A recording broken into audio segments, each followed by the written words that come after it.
पड़ेगा। तो ठीक है, पिछला बार हम बात कर लिए थे सेल के बारे में, क्या कि सेल किस किस चीजों से बना होता है ना, सेल में क्या क्या कंटेंट होता है, क्या क्या ऑर्गेनल होते हैं। और अगर सेल की बात करें तो उसके पास मेम्ब्रेन भी होता है। क्या होता है? मेम्ब्रेन भी होता है, जिसको सेल मेम्ब्रेन भी बोलते हैं। किसी किसी के पास सेल मेम्ब्रेन के आउटर कवरिंग के पास भी स्ट्रक्चर होता है ना, उसके भी बाहर एक कवर होता है जिसको हम क्या बोलते हैं? सेल वॉल बोलते हैं। क्या बोलते हैं? Cell wall. और जो सेल वॉल वो जो है वो किसी न किसी मटेरियल का बना होगा। अब उस मटेरियल को हम अलग अलग नाम देते हैं। जैसे अगर प्लांट की सेल वॉल की बात करें तो हम उसको क्या नाम देते हैं कि वो सेलुलोज से बना है। किससे बना है? सेलुलोज से बना है। अगर हम बात करें किसके बारे में? फंगस के बारे में, तो उसका सेल वॉल किससे बना है?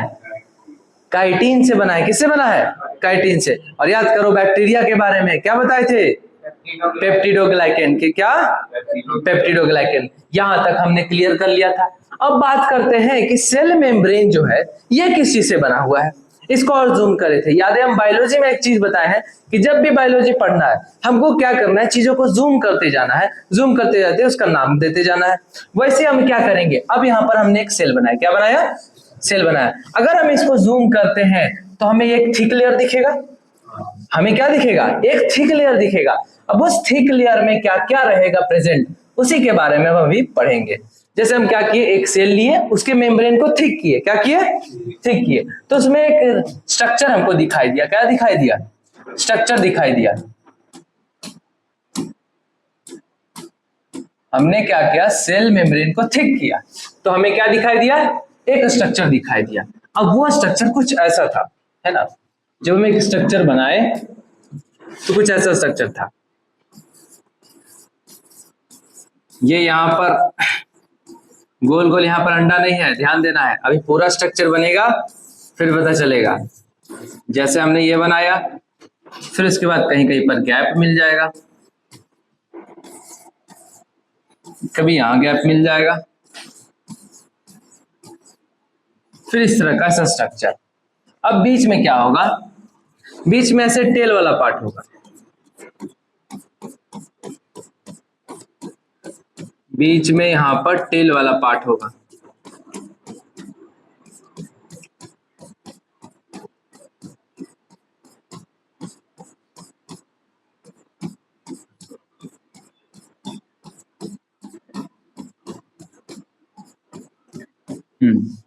अब कहीं कहीं पर एक प्रोटीन का भी स्ट्रक्चर होगा, है ना। जैसे एक यहाँ का प्रोटीन बन गया, एक इस तरह का प्रोटीन बन गया।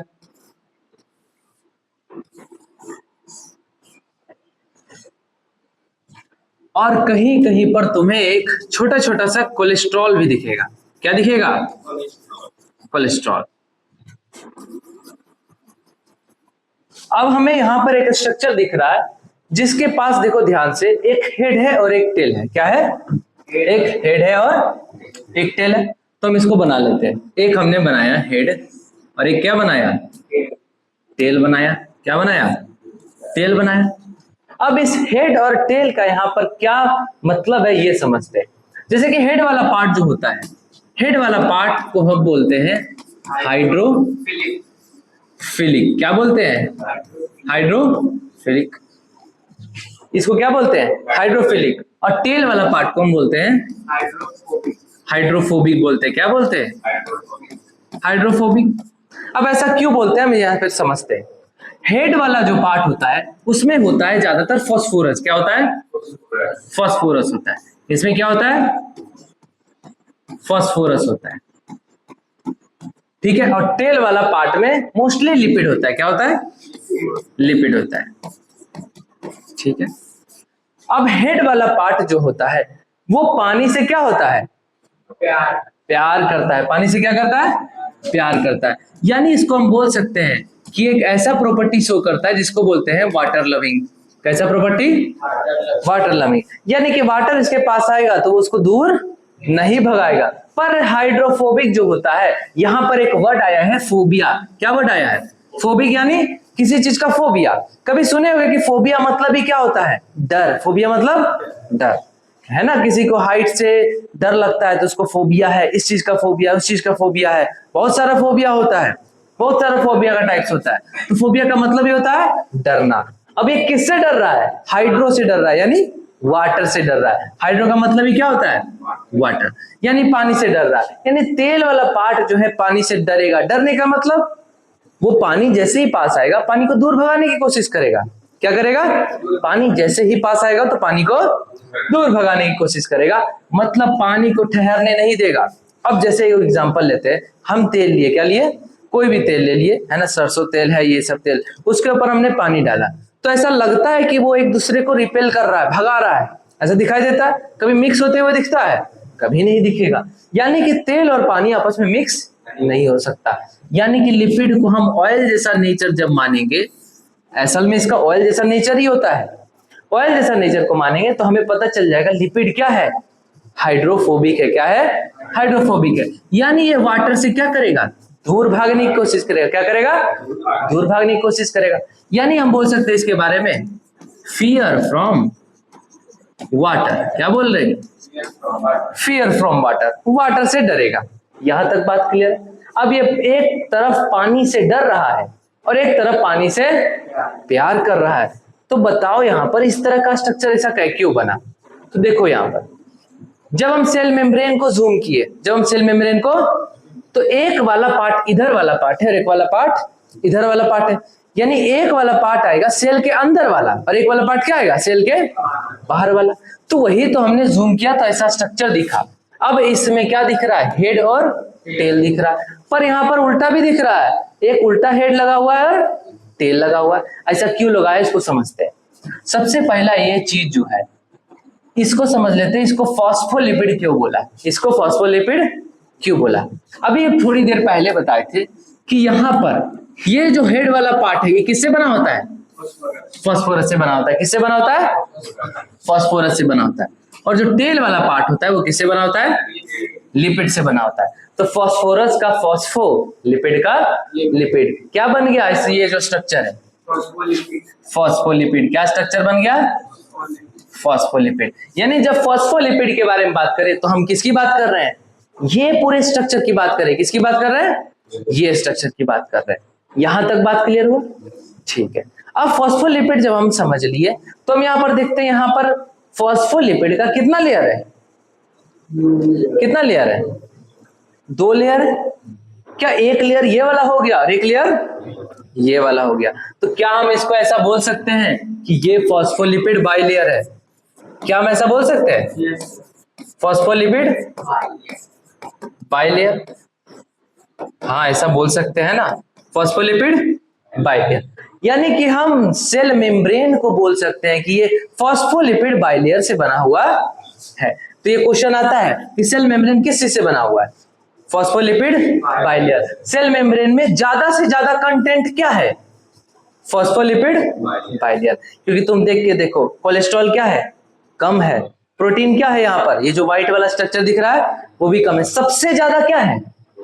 फॉस्फोलिपिड। यानी कि हम बोल सकते हैं कि the content of phospholipid bilayer is mostly present in cell membrane. ज्यादा अबंडेंट में पाया जाएगा सेल मेम्ब्रेन में। यानी कि क्वेश्चन कैसे भी घुमा दे हमारा आंसर तो सही हो जाएगा। पूछेगा ज्यादा से ज्यादा अबंडेंट में कौन पाया जाता है? फॉस्फोलिपिड पाया जाता है। पूछेगा सबसे कम पाया कौन जाता है? कोलेस्ट्रॉल। जो हमें कम दिखेगा वो कम पाया जाता है, जो ज्यादा दिखेगा वो ज्यादा पाया जाता है। ठीक है, यहां तक बात क्लियर है। अब यहां पर देखते हैं, ये 2 स्ट्रक्चर बाकी रह गया। ये कुछ प्रोटीन है, क्या है? प्रोटीन है। अब तुम ही सोचो, यहाँ पर वाटर है जो है वो आर पार होते रहता है। हमने इस सेल में इतना पढ़ा कि वाटर जो है कभी सेल के अंदर जा रहा है, कभी सेल के बाहर आ रहा है। ये सारा काम आखिर हो कैसे रहा है? जबकि अगर यहां से स्पेस देखे तो क्रॉस कर ही नहीं पाएगा। क्या कर पाएगा? अब गलती से चलो एक स्पेस मिल भी गया, हम चलो मान लेते हैं कि गलती से क्या मिल गया, एक इसको थोड़ा सा जगह मिल गया, पास होने के लिए थोड़ा सा जगह मिल गया, ठीक है।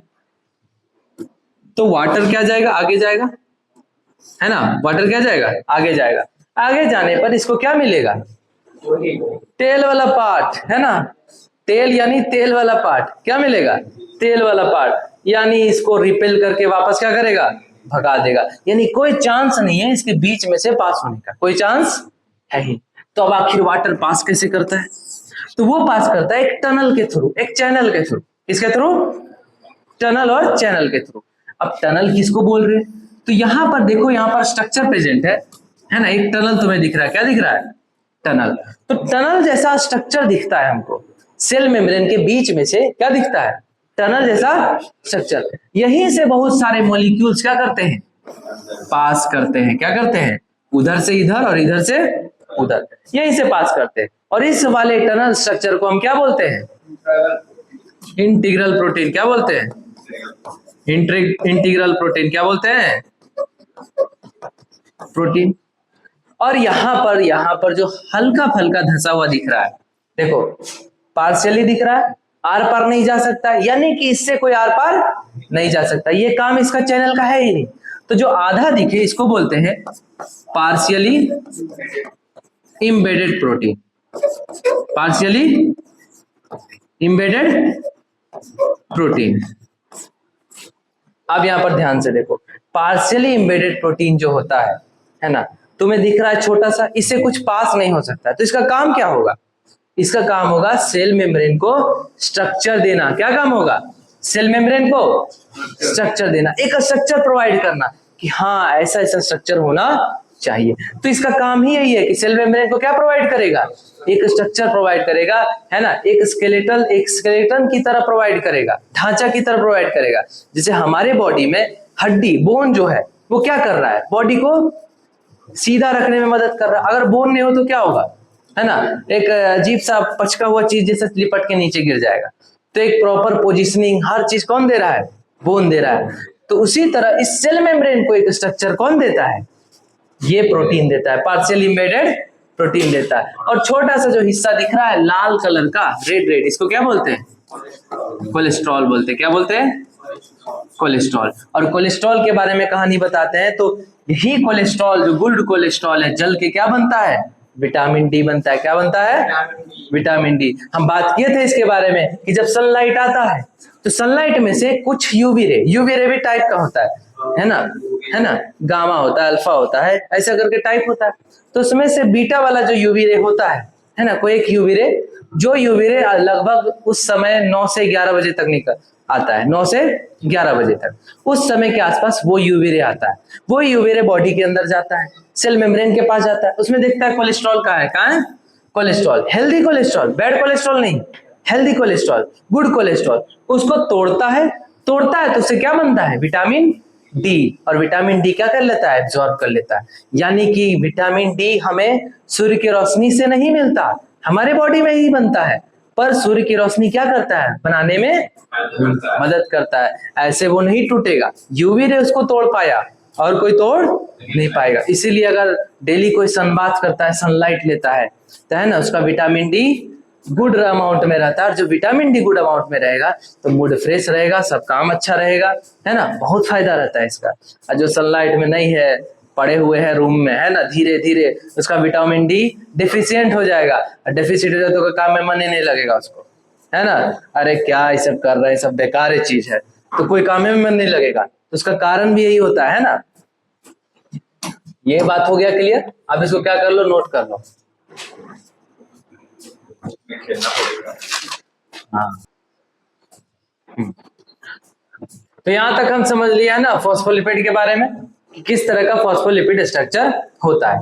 तो हम ये बोल सकते हैं कि सेल मेम्ब्रेन जो है वो किससे बना हुआ है, फॉस्फोलिपिड बाइलेयर स्ट्रक्चर से बना हुआ है। हम उसमें ये भी बोल सकते हैं कि some cholesterol are also present in cell membrane. क्या हम बोल सकते हैं, some proteins are present in cell membrane, those protein which are partially embedded protein help in the provide to structure, help in to provide structure to the cell membrane, ये भी बोल सकते हैं। दूसरी बात, अगर हम एक इंटीग्रल प्रोटीन के बारे में बोले तो ये help in transfer of molecules of water and something other else, है ना, यही करता है हेल्प। तो इस तरह से हम पॉइंट बना सकते हैं। ठीक है, तो एक बार पॉइंट लिखना शुरू करो सेल मेम्ब्रेन के बारे में, है ना। अगला टॉपिक दो, cell membrane.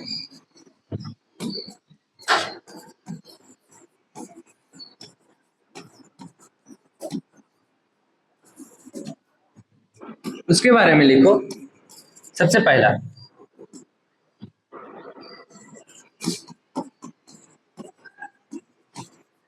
It is made up of phospholipid bilayer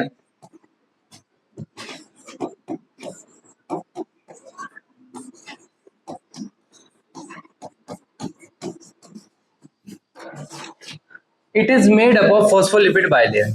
दूसरा पॉइंट देंगे, सम cholesterol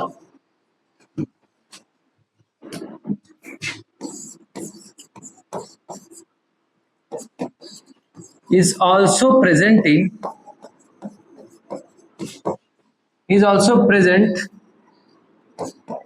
in cell membrane.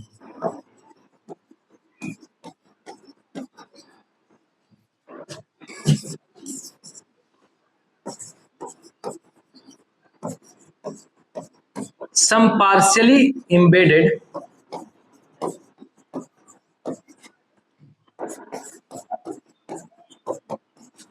protein present in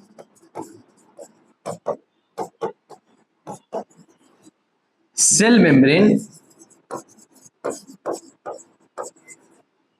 some partially embedded protein present in cell membrane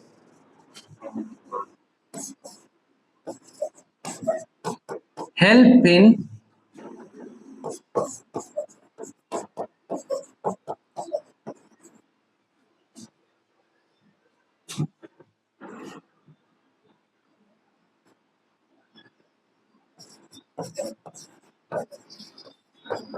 providing and maintaining its shape, है ना। क्या करता है, maintain करने में मदद करता है, प्रोवाइड करता है शेप को, है ना, शेप को मेंटेन करने में मदद करता है। फ्लेक्सिबल भी होता है, क्यों, क्योंकि जगह जगह पर प्रोटीन है ना, लगातार प्रोटीन नहीं है। हमने देखा कि कई कई जगह स्पेस खाली है, तो उस जगह पर फ्लेक्सिबल होगा, और जहां पर स्पेस खाली नहीं है, जहां पर प्रोटीन है, वहां पर जगह थोड़ा सा रिजिड होगा। तो इस तरह से ओवरऑल मिला के क्या करता है, फ्लेक्सिबिलिटी के साथ साथ उसको शेप भी प्रोवाइड करने में हेल्प करता है। तो ये इसका स्ट्रक्चर हो गया, है ना। ये 3 पॉइंट इस तरह से लिख लो।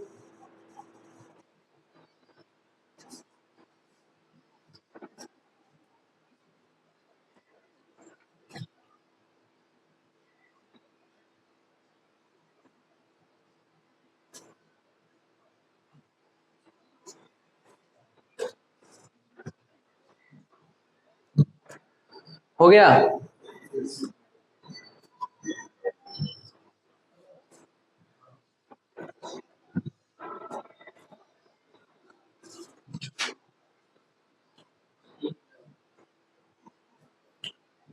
हो गया। अब बात करते हैं एक्टिव ट्रांसपोर्ट और पैसिव ट्रांसपोर्ट।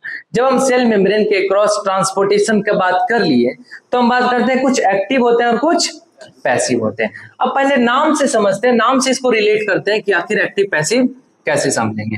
तो हमें एक वर्ड दिखेगा एक्टिव। क्या वर्ड दिखेगा, एक्टिव। एक्टिव मतलब क्या समझता है ना, कि कोई ज्यादा एक्टिव रहेगा। एक्टिव रहने का मतलब उस पर एनर्जी खर्च रहेगा। अब जैसे क्या होता है, क्लास में आराम से सोया पड़ा है, एक टीचर आते हैं और उस पर एनर्जी खर्च करते हैं। कैसे एनर्जी खर्च करते हैं, एक लाफा देके, जैसे उस पर एनर्जी खर्च करते हैं तो क्या होता है, वो एक्टिव हो जाता है। क्या हो जाता है, एक्टिव। यानी कि एक्टिव रहेगा उसमें एनर्जी खर्च होगा, एक्टिव रहेगा उस पर एनर्जी खर्च होगा। तो यानी कि इसमें एनर्जी यानी एटीपी खर्च होगा। और जो पैसिव रहेगा, पैसिव ट्रांसपोर्ट, उस पर एनर्जी खर्च नहीं होगा। तो नाम से एक चीज तो हमको पता चल गया कि इसमें खर्च होगा एनर्जी, इसमें नहीं होगा खर्च। दूसरी बात कि अगर इसमें एनर्जी खर्च हो रहा है तो ऐसा होगा कि हम लोअर से हायर जाएंगे, क्योंकि हम जानते हैं बेसिक डिफ्यूजन और ऑस्मोसिस के बारे में कि हमेशा हायर से किसमें जाता है, लोअर। तो जो हायर से लोअर जा रहा है उसमें तो एनर्जी खर्च हो ही नहीं रहा है। तो यानी कि जो भी हायर से लोअर जाएगा उस पर कोई भी एनर्जी खर्च नहीं होगा। तो एनर्जी जब खर्च करेंगे तो हमेशा लोअर से हायर जाएगा। जैसे कि एक एग्जांपल ले लेते हैं, घर में मोटर लगा हुआ है बोरिंग वाला, तो हम नीचे से पानी खींच के ऊपर पहुंचा रहा है, तो देखो लो से हाई जा रहा है तो उस पर एनर्जी देना पड़ रहा है हमको, इलेक्ट्रिसिटी एनर्जी। एक टंकी है, टंकी में से पानी नल में आ रहा है, तो बताओ ऊपर से नीचे आ रहा है यानी हायर से लोअर, क्या उस पर एनर्जी लगाना पड़ रहा है, क्या उसमें इलेक्ट्रिसिटी लगाना पड़ रहा है, नहीं। आराम से नल खोले, आराम से पानी आया, बंद किया, आराम से चलते बने। तो यानी कि अगर बात करें हायर से लोअर जब भी होगा तो उस पर एनर्जी खर्च नहीं होगा और हमेशा कैसा मूवमेंट होगा, पैसिव ट्रांसपोर्ट होगा। और जब भी लोअर से हायर होगा तो लोअर से हायर जाने में एनर्जी खर्च होता है, और जब एनर्जी खर्च होगा तो लो से हाई। तो 2 पॉइंट यहां पर तुम्हें याद हो गया। मूवमेंट ऑफ यहां पर it involves movement of molecules against the concentration gradient, against the concentration gradient. अब कंसंट्रेशन ग्रेडियंट क्या होता है? कंसंट्रेशन ग्रेडियंट बस ये 2 वर्ड बोले ना, इसका मतलब समझ जाना है कि हायर से लोअर जा रहा है, हायर कंसंट्रेशन से लोअर जा रहा है। इसने बोला है अगेंस्ट, क्या बोला है? अगेंस्ट, यानी इसके उल्टा चल रहा होगा, हायर से लोअर जा रहा था तो अब लोअर से हायर। ये पॉइंट तो हम लिख ही सकते हैं, साथ में ये भी लिख सकते हैं कि it involves movement of molecules from lower concentration to higher concentration, ये भी बोल सकते हैं। और चाहे तो ये भी बोल सकते हैं अगेंस्ट द कंसंट्रेशन ग्रेडियंट, ये वर्ड भी बोल सकते हैं। सुनने में अच्छा लग रहा है थोड़ा सा, है ना, थोड़ा सा हाई एंड लग रहा है, ये वाला बात हो गया। फिर पैसिव में it involves molecules, movement of molecules along the concentration gradient, मतलब उसके साथ ही चलेगा, कंसंट्रेशन ग्रेडियंट के साथ ही चलेगा। यानी कि क्या होगा? हायर से लोअर होगा, हायर कंसंट्रेशन से हाई टू लो, और इधर बात करें तो लो टू हाई। ठीक है, दूसरा पॉइंट वही वाला पॉइंट आता है, एनर्जी वाला। It requires energy in the form of ATP molecules, और उसको चाहिए एनर्जी? नहीं चाहिए। पैसिव में क्या हो जाएगा? No energy is required. ठीक है, तीसरा पॉइंट आ जाएगा, जब हम एनर्जी लगाते हैं तो हम चाहते हैं कि जल्दी जल्दी काम हो, नहीं तो और एनर्जी लगाना पड़ेगा, है ना। मोटर चलाएं, अगर 2 घंटा से पानी ही भर रहा है तो बहुत इलेक्ट्रिसिटी बिल खा जाएगा। अब 15 मिनट में भर दे तो बहुत काम आसान हो जाएगा, है ना, कम एनर्जी खर्च करना पड़ेगा। तो वही वाला बात है, जब एक्टिव ट्रांसपोर्ट होगा तो प्रोसेस क्या होगा? फास्ट होगा, जल्दी जल्दी होगा। तो इसलिए उसने बोला है कि it is a rapid movement. क्या बोला है? रैपिड मूवमेंट, यानी कि इसका मूवमेंट क्या होगा? जल्दी जल्दी होगा। और जब पैसिव ट्रांसपोर्ट होगा तो आराम आराम से कर रहा है ना, आराम आराम से चल चल के आ रहा है, पैर घिस घिस के। तो इसी तरह से स्लो प्रोसेस होगा। कैसा होगा? स्लो प्रोसेस होगा। तो पैसिव ट्रांसपोर्ट के बारे में बात करें तो क्या होगा? स्लो प्रोसेस होगा। फिर लास्ट पॉइंट देखते हैं, मूवमेंट ऑफ लार्ज मॉलिक्यूल्स। अब देखो, है ना, जब हम एक्टिव ट्रांसपोर्ट करेंगे तो हम चाहेंगे कि ज्यादा से ज्यादा एक बार में चला जाए, है ना। तो इसलिए बोला है कि movement of large molecules occur by active transport. इसमें क्या होगा? बड़ा बड़ा मॉलिक्यूल्स क्या होगा? ट्रांसपोर्ट हो जाएगा। और पैसिव ट्रांसपोर्ट में बस छोटे छोटे मॉलिक्यूल्स ही ट्रांसपोर्ट हो पाएंगे। तो ओनली स्मॉल मॉलिक्यूल्स ऑफ और water can be transported passively, है ना। पैसिवली सिर्फ क्या होंगे? बस छोटे छोटे मॉलिक्यूल्स हो पाएंगे। क्या चारों पॉइंट की बात क्लियर है ना। थोड़ा सा याद करेगा, थोड़ा सा, है ना, एक्टिव पैसिव के बारे में 4 पॉइंट, 4 डिफरेंस आराम से लिख देगा, है ना। क्या बात क्लियर है? अब इसको जल्दी से नोट कर लो।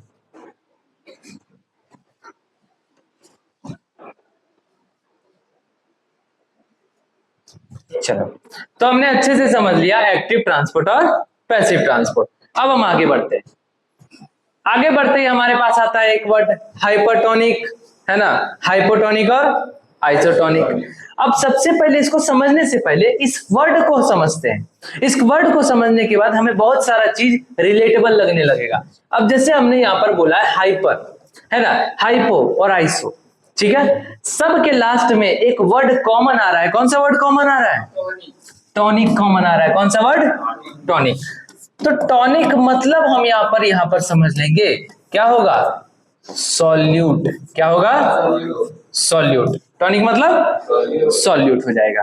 और यहाँ पर हाइपर, हाइपो और आइसो, इसका मतलब हमें नाम से पता चल रहा है। हाइपर मतलब ज्यादा, हाइपर मतलब ज्यादा, हाइपो मतलब कम, और आइसो मतलब सेम, एकदम सेम। बोलते हैं ना कि आइसो हो गया, आइसोलेटेड हो गया, मतलब उसके बारे में बोलता है कि सेम हो गया, कांस्टेंट हो गया। मतलब क्या होता है आइसो? मतलब सेम। क्या होता है? सेम। यहां तक बात क्लियर? ठीक है। अब सॉल्यूट वर्ड आ गया। अब यहां पर कंफ्यूजन हो सकता है आगे सॉल्यूट सॉल्वेंट में। तो उससे पहले हम सॉल्यूशन के बारे में क्लियर कर लेते हैं। किसके बारे में? सॉल्यूशन के बारे में। हमने यहां पर लिखा सॉल्यूशन। क्या लिखा? सॉल्यूशन। अब कोई भी सॉल्यूशन है वो 2 चीजों से मिलकर बना है। पहला सॉल्यूट और सॉल्वेंट। किससे बना है? सॉल्यूट और सॉल्वेंट, ठीक है। तो यानी कि कोई भी सॉल्यूशन में एक पार्ट होगा सॉल्यूट, एक पार्ट होगा सॉल्वेंट। अब जैसे कि हमने एग्जांपल में लिया कि हमने शरबत बनाना शुरू किया है ना, गर्मी का दिन है, शरबत बनाना शुरू किया, हमने पानी लिया, उसमें पहले चीनी मिक्स किया, चीनी अच्छे से डिजोल्व हो गया, तो इस वाले डिजोल्व को हम क्या बोल सकते हैं कि चीनी क्या है, सॉल्यूट है, क्या है, सॉल्यूट है, और पानी क्या है, सॉल्वेंट है। ठीक है, हमने क्या किया, उसमें नींबू भी मिला दिया। अब बताओ इसमें से सॉल्यूट कौन है, सॉल्वेंट कौन है, कौन है सॉल्यूट, सॉल्वेंट वाटर, और सॉल्यूट चीनी और नींबू। यानी कि अगर बात करें कोई भी सॉल्यूशन में एक ही सॉल्वेंट होगा, कोई भी सॉल्यूशन में एक ही सॉल्वेंट होगा, मल्टीपल सॉल्यूट हो सकते हैं, उसमें चीनी मिला दिया, उसमें हल्दी भी मिला दिया, है ना, पता नहीं किसको क्या एक्सपेरिमेंट करना था, है ना, उसमें हल्दी मिला दिया। जैसे वो मेरा दोस्त था, वो मैगी बनाता था, तो मैगी में ऐसा ऐसा चीज डाल देता था कि समझ में नहीं आता तो मैगी है कि क्या है ना, बहुत सारा चीज डाल देता, अलग अलग चीज डाल देता है। एक वो यूट्यूब से देख के आया था, उसमें कोको कोला डाल दिया, हम कोको का पीने के लिए लाए, और वो गिलास उसमें भर दिया, हम बोले भाई तू ही खा ले, है ना, हमें नहीं खाना है, हम भूखे सो जाएंगे, तू ही खा ले, बाकी हम लोग रेडी है, कोई दिक्कत होगा तो हॉस्पिटल है, लाद के लेके चल जाएंगे, पर तू ही खा। तो इसका मतलब क्या है कि एक चीज में बहुत सारा चीज मिला दिया। सॉल्वेंट क्या होगा, एक ही होगा कोई, सॉल्यूट क्या हो सकता है, मल्टीपल हो सकता है। ठीक है, तो यानी कि सॉल्यूशन को अगर बात करें तो सॉल्यूशन तभी बनेगा जो मिनिमम दो चीज होगा, एक सॉल्वेंट और एक सॉल्यूट, मिनिमम होने चाहिए। मैक्सिमम का कोई लिमिट है, कोई लिमिट नहीं है। सॉल्यूट तुम कितने भी टाइप के ले आओ तो कोई इसका लिमिट नहीं है, पर सॉल्यूशन होने के लिए एक सॉल्यूट और एक सॉल्वेंट होना चाहिए। यहां तक बात क्लियर है। अब यहां पर सॉल्यूट जनरली सॉलिड होता है, क्या होता है, और सॉल्वेंट जनरली क्या होगा, लिक्विड होगा, क्या होगा, लिक्विड होगा। यहां तक बात क्लियर है। सॉल्वेंट जनरली क्या होगा, लिक्विड। तो यहां पर हम मान लेते हैं कि वाटर है, क्या है, क्योंकि हम वाटर के बारे में ही बात कर रहे हैं, इसलिए हम सॉल्वेंट को क्या ले लिए, वाटर ले लिए, क्या ले लिए, वाटर। और यहाँ पर सॉल्यूट को हम बना लिए, बहुत सारे इसमें आयंस हो गए, बहुत सारे अलग अलग चीज होंगे जो सॉल्यूट की तरह काम करेंगे, है ना, आयंस वगैरह, तो उसको समझ लो कि सॉलिड ले लिए, क्या ले लिए, सॉलिड मटेरियल ले लिया। क्या यहां तक बात क्लियर है, ठीक है। अब किसी भी सॉल्यूशन को जब हम बनाते हैं, है ना, किसी भी सॉल्यूशन को जब हम बनाते हैं, यहां पर देखो एक सॉल्यूशन बना रहे हैं, हमने एक बीकर लिया, इस बीकर में हमने सॉल्यूशन डाला, क्या डाला, सॉल्यूशन डाला, हमने क्या डाला, सॉल्यूशन डाला। अब इस सॉल्यूशन में हमने एक सेल डाला, क्या डाला, सेल डाल दिया, क्या डाल दिया, सेल। अब हुआ क्या, सेल में से पानी बाहर निकल गया, सेल सिकुड़ गया, क्या हुआ, सेल सिकुड़ गया। अब पूछा ऐसा हुआ क्यों, ऐसा हुआ क्यों, सेल क्यों सिकुड़ा, सेल सिकुड़ा क्योंकि सेल के अंदर से पानी क्या हुआ, बाहर आ गया। अरे कोई चीज सिकुड़ेगा तभी तो सिकुड़ेगा जब उसमें से कोई चीज बाहर आ जाएगा। अब जैसे बलून है, बलून फूला हुआ है, उसका एंड वाला पार्ट हमेशा छोड़ दिए, आराम से फुस फुस करके हवा निकल गया, तो पहले बड़ा एरिया था, अब क्या हुआ, सिकुड़ गया, छोटा हो गया। कैसे छोटा हुआ, उसमें से हवा बाहर निकल गया। तो वैसे सेल में से अगर वाटर जो है, वाटर बाहर निकल जाएगा तो क्या हम बोल रहे हैं कि ये जो है सिकुड़ गया, क्या हुआ, सिकुड़ गया, यानी श्रिंक हो गया, क्या हो गया, श्रिंक हो गया। और सेल के अंदर से पानी बाहर निकला, इस वाले प्रोसेस को क्या बोलते हैं हम, एक्सोस्मोसिस बोलते हैं, क्या बोलते हैं, एक्सोस्मोसिस। अब देखो दो चीजें होता है, दो वर्ड आता है यहाँ पर, एंडोस्मोसिस और एक्सोस्मोसिस। तुम्हें पता है सेल के अंदर अगर कोई चीज, सेल के अंदर अगर पानी जा रहा है तो वो क्या कहलाता है, एंडोऑस्मोसिस। और सेल के अंदर से पानी अगर बाहर आ रहा है तो क्या कहलाता है, एक्सोस्मोसिस।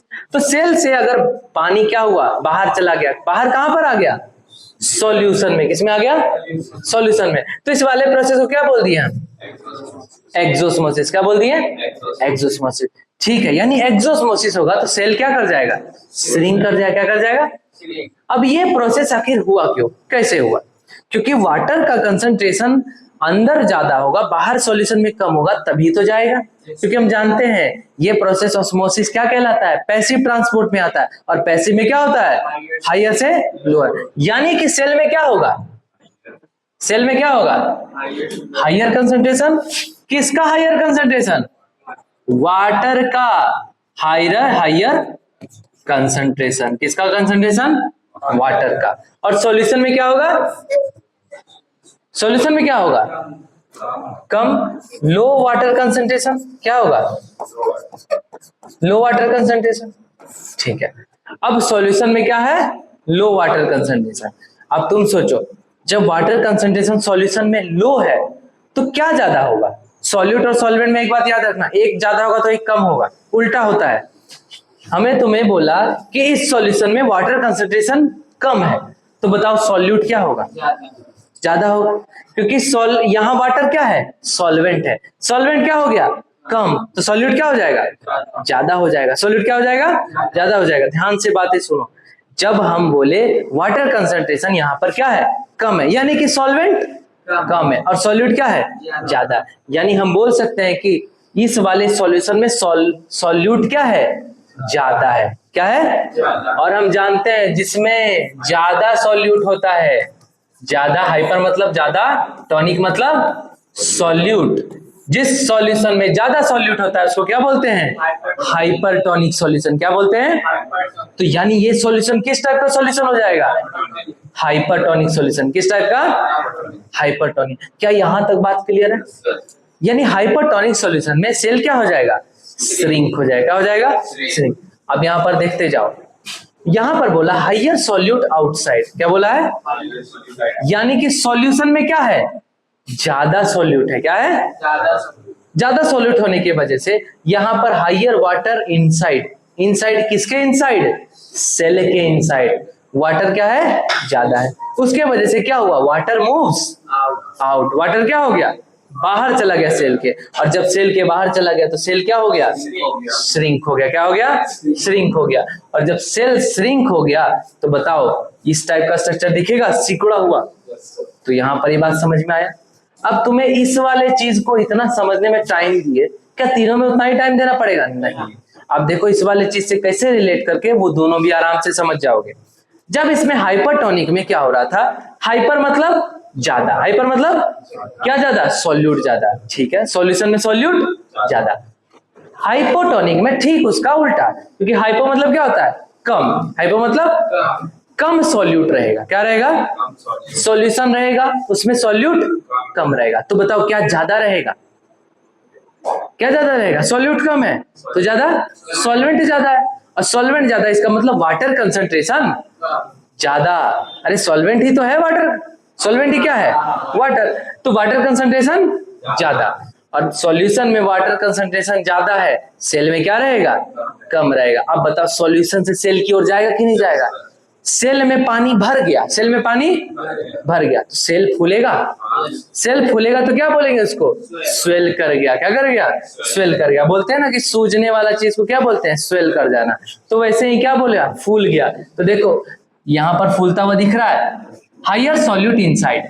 बोला है सॉल्यूशन में क्या है? यहाँ पर सेल में क्या है? सॉल्यूट ज्यादा है। सेल में सॉल्यूट ज्यादा होने की वजह से हाइयर वाटर आउटसाइड, यानी कि आउटसाइड क्या है? सॉल्यूशन में ज्यादा वाटर है। यहाँ हाइयर सॉल्यूट इनसाइड के बारे में बोल रहा है, इसका मतलब है सेल की बात कर रहा है। किसकी बात कर रहा है? और यहाँ पर सॉल्यूशन की बात कर रहा है। किसकी बात कर रहा है? सॉल्यूशन में क्या है? हाइयर वाटर है। क्या है? Higher water. तो हाइयर वाटर सॉल्यूशन में है, सेल में कम है, तो सेल की ओर चला जाएगा। तो वाटर मूव्स इन, अंदर चला गया, और अंदर जाने के बाद सेल क्या कर जाएगा? स्वेल कर जाएगा, फूल जाएगा। क्या यहां तक बात क्लियर है? अब ये चीज क्लियर हो गया। आइसो में क्या होगा? कुछ होगा ही नहीं, दोनों बराबर है, इधर भी उतना उधर भी उतना, तो कोई मूवमेंट होगा ही नहीं। अरे सिंपल सी बात है, एगो टग ऑफ वार वाला गेम आता है, उसमें दोनों तरफ से सेम फोर्स से खींचता है तो कुछ होता है? नहीं इधर जीतता है ना इधर जीतता है। कोई एगो हल्का सा फोर्स बढ़ा दिया तो क्या होगा? वो जीत जाएगा। तो आइसोटोनिक बिल्कुल ऐसा ही है, टग ऑफ वार जैसा गेम जहां पर अटका हुआ है, इधर से भी उतना उधर से भी उतना, तो इक्वल सॉल्यूट है। क्या है? सॉल्यूट इक्वल है, जिसकी वजह से वाटर कंसंट्रेशन भी क्या है? इक्वल है। तो कोई हाई लो बना ही नहीं, तो कोई मूवमेंट होगा ही नहीं, तो नॉर्मल रह गया, तो वैसा का वैसा ही रह जाएगा। क्या बात यहां पर क्लियर है? तो इसके बारे में चार्ट बना लो और डायग्राम नीचे बना लेना है ना। और डायग्राम के बारे में चिंता नहीं करना, आगे आएगा है ना। अभी जो हम समझ लिए हैं इसको एक डिटेल में डायग्राम आएगा। बोल देते हैं तो ठीक है, यहां तक हम लोग पढ़ लिए।